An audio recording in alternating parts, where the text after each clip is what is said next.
Death's letter arrives tonight. When you answer anonymous letters for living, you expect confessions, heartbreak, even threats. But I never expected to open one that described my own death in detail. It arrived on a Tuesday, typed on plain paper, every word cold and precise. The first line read, "Tonight, the lights will flicker 3 times. You will think it's nothing."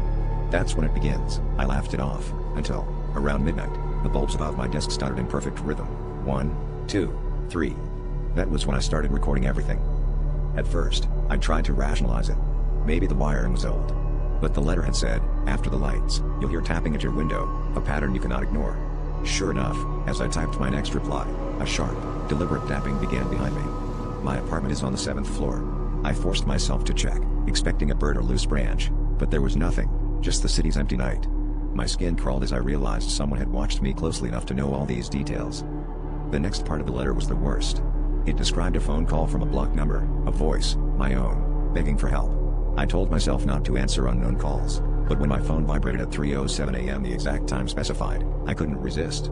The voice on the other end was unmistakably mine, distorted and terrified, whispering, "Don't let them in." I slammed the phone down, heart racing, knowing this was no longer a game. I wanted to run, but the letter's final line paralyzed me. "You'll try to escape, but you'll open the door to exactly who you fear most." My hand shook as I approached the front door, compelled by something I can't explain. The last thing I remember before blacking out was the cold metal knob turning under my palm, and a reflection in the peephole, my own face, grinning, waiting for me outside.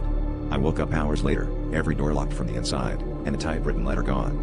But sometimes, when I answer a new anonymous letter, I hear that same tapping at my window, reminding me it's never really over.